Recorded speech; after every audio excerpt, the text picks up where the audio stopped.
tayo po nananalangin, nakakaantok. Sapagkat laging tayo ay nagsasalita. Minsan pinagdududahan pa nga natin, totoo ba kayang dumarating ang aking panalangin sa ating Panginoon? Totoo nga po kaya? Totoo kaya na naririnig kaya ako ng Panginoon?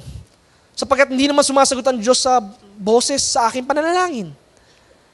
Maraming pagkakataon, tinetempt tayo ng kaaway na matulog na lang kaysa manalangin. Marami tayong pagkakataon na binibigyan tayo ng kaabalahan ng kaaway na huwag tayong manalangin. Dahil sa oras na ikaw ay manalangin, tinatanggalan mo ang kaaway ng kapangyarihan sa iyong buhay. Sapagkat makikita natin, the more that you pray, the more the enemy will be slayed. The more na sinusugatan at pinapatay mo ang kaaway, the more that you pray. Kapag ikaw ay nananalangin, you are on the offensive side. Sapagkat ikaw ang rumeresbak sa kaaway. Because you are praying in the Spirit. And when you are praying in the Spirit, signs, wonders will follow you. Hindi makakaporma ang kaaway. Kaya nga sabi ng isang verse ng 1 Peter 5, be sober, be vigilant. The enemy is like a roaring lion, ready for someone to be devoured. Ang kaaway, naghihintay lamang yan ng tamang timing.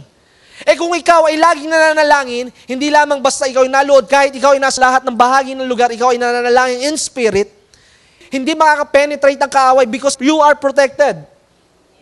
Remember, the Word of God says in one part of the Psalms 34, when you pray, the angels of the Lord encamp around you.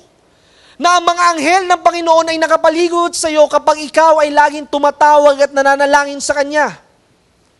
Kaya walang pagkakataon na ang kaaway ay makapenetrate sa iyo sa pamamagitan ng masamang isipan. Because when you pray, you are shutting down yourself. And you are activating the Spirit of God in you. Kapag ikaw ay nananalangin, sinasara mo ang laman mo dito sa lupa. At hinahayaan mo na mapuspos ka ng kapangyarihan ng banal na Espiritu para hindi mo makita ang mga bagay na hindi dapat para sa iyo. Para hindi ka magkaroon ng tinatawag na proud spirit. Para magkaroon ka lagi ng confidence na ang lahat ng ginagawa mo hindi dahil sa iyong talento, hindi lahat ng iyong katagumpayan dahil sa iyong koneksyon, hindi ang lahat ng ginagawa mong mabuti para sa iyong pamilya ay dahil sa kahusayan mo, kundi ang makikita mo, it is because the hand of God is on you.